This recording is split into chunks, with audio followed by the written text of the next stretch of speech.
విద్యార్థులందరికీ కోచింగ్ సెంటర్లు రహస్య ప్రాంతాల్లో ట్రైనింగ్ ఇచ్చాయి. హైదరాబాద్ శివారు ప్రాంతంలో 30 మంది విద్యార్థులకు కోచింగ్ ఇచ్చారు. ప్రస్తుతం ఈ కోచింగ్ సెంటర్లకు తాళాలు వేసుకుని అందరూ పారిపోయారు. అక్కడి నుంచి మా ప్రతినిధి రమేష్ వైట్ల మరిన్ని వివరాలు అందిస్తారు. ఎంసెట్ 2 పేపర్ లీకేజ్లో చాలా సంస్థలు కీలకంగా ఉన్నాయి. కొన్ని కోచింగ్ సెంటర్లు ఇందులో ప్రధాన పాత్ర పోషించాయి. మనం చూస్తున్నట్లు రెవెగోన్స్ అనే సంస్థ ఇప్పుడు ప్రధానంగా దీంట్లో ఆరోపణలు ఎదుర్కొంటుంది. ఈ సంస్థ సంబంధించిన వెంకట్రావు దీంట్లో కీలక పాత్ర పోషించినట్లుగా ప్రస్తుతానికి సిఐడి అధికారులు అనుమానిస్తున్నాయి. అయితే రెవెగోన్ సంబంధించిన సంస్థ సీక్రెట్గా విద్యార్థులకు ఎక్కడికక్కడ కోచింగ్ ఇచ్చినట్లుగా మనకు తెలుస్తుంది.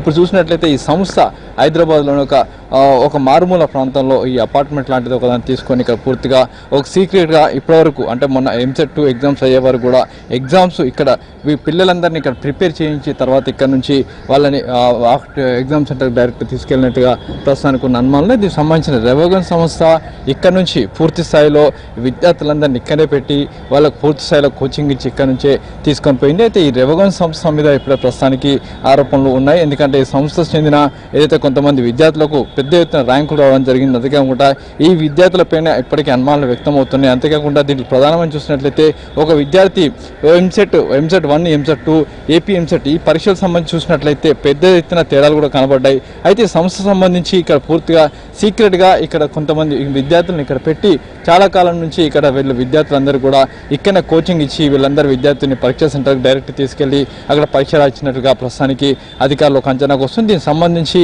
అధికారులు ఇప్పటికే సిఐడి అధికారులు ఇక్కడికి వచ్చి పూర్తి స్థాయిలో కూడా దీనికి సంబంధించిన ఇక్కడ ఉన్న రికార్డ్స్ కావచ్చు, ఇక్కడ ఉన్న విద్యార్థుల సంఖ్య సంబంధించిన కావచ్చు, దీనికి సంబంధించి పూర్తి రికార్డ్స్ అన్నిటి కూడా అధికారులు పోవడం జరిగింది. మరోవైపు చూసినట్లయితే దీంట్లో ప్రధానంగా ఈ సంస్థకు అటు హైదరాబాద్తో పాటుగా అటు విజయవాడ అటు ఖమ్మం ఈ 3 ప్రాంతాల్లో కూడా ఈ సంస్థకు శాఖలు ఉన్నట్లుగా ప్రస్తుతానికి అధికారులు భావిస్తున్నాయి. అయితే సంస్థ చూసినట్లయితే ఇప్పటికీ ఈ ఎంసెట్ 2 పేపర్ లీక్ అయినట్టుగా ఆరోపణ రావడంతో ఈ సంస్థ ప్రతినిధులు వీటికి తాళాలు వేసుకొని ఎక్కడి నుంచి వెళ్ళిపోవడం జరిగింది. ఈ సంస్థ సంబంధించి ఎక్కడికక్కడికి లాక్ చేసుకొని ఇక్కడి నుంచి వెళ్ళిపోయారు. ఎక్కడ కూడా వీళ్ళు కనబడకుండా మొత్తం గురికి అండర్గ్రౌండ్లో వెళ్ళిపోవడం జరిగింది.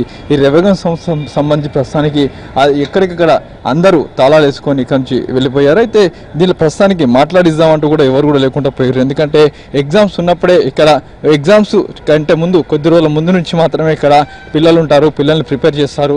అంత పిల్లల్ని తీసుకువెళ్ళి ఎగ్జామ్స్ అయిపోయినంత పిల్లలు ఇక్కడ నుంచి వెళ్ళిపోతారని చెప్పి వాళ్ళు చెప్తున్నారు. అయితే దీంట్లో ప్రధానంగా చూసినైతే ఎక్కడికక్కడ ఈ సంస్థ ప్రధానంగా సీక్రెట్గా కొంతమంది విద్యార్థులను ఇక్కడ తీసుకొచ్చి చాలా కాలం పాటు ఇక్కడ వీళ్ళకు శిక్షణ ఇచ్చినట్టుగా కొన్ని చెప్తున్నారు. అయితే దీంట్లో ప్రధానంగా మరోవైపు చూసినట్లయితే రెవెగోన్ సంస్థ సంబంధించి ఒక విద్యార్థికి పెద్ద మొత్తంలో ర్యాంకు రావడం అంటే మొదటిసారి ఎంసెట్ 1 తర్వాత ఎంసెట్ ఏపీ ఎంసెట్ ఈ 2 ఎగ్జామ్స్ రాసినప్పుడు దాంట్లో పెద్ద ఎత్తున ర్యాంకులకు సంబంధించి తేడా వచ్చింది. అయితే దీంట్లో ప్రధానంగా ఆ విద్యార్థికి ర్యాంక్స్ సంబంధించి కొన్ని అనుమానాలు వ్యక్తం అవుతున్నాయి. మరోవైపు ఆ విద్యార్థి పైన ఇప్పటికీ అనుమానాలు ఉన్నాయి. అయితే దీనిపైన కూడా సిఐడి కూడా విచారణ జరుపుతున్నది. మరోవైపు చూసినట్లయితే ఇక్కడ అసలు ఏంటి ఎప్పటి నుంచి కోచింగ్ జరుగుతుందన్న విషయాన్ని కూడా ఇక్కడ సెక్యూరిటీ చెప్పొచ్చు. ఇక్కడ ఎంతమంది ఉంటారు విద్యార్థులు, ఎప్పటి నుంచి చదువుకుంటారు? మనకు తెలియదు. అంటే ఇప్పుడు ఇక్కడ ఏముంటారు, ఎవరు నిన్న మొన్ననే వచ్చాడు. నిన్న మొన్న నుంచి ఎవరు ఉన్నారు? మేడం ఉంటుంది కానీ మరి నిన్న మొన్ననే వచ్చారు అని మేము నిన్న మొన్న వచ్చినా నాకు తెలియదు. ఏముంటారు అసలు అలా ఏమిటి నాకేవరకు అండి. ఇంతకుముందు చెప్పిన విద్యార్థులు ఉంటారా చదువుకుంటారా అని కెరక మేడం మీకు చెప్పే కదా వెళ్ళాక. ఎప్పటి నుంచి ఉంటారు విద్యార్థులు ఇక్కడ? వాళ్ళు ఎప్పటి నుంచి ఉండే సంగతి నాకు తెలియదు.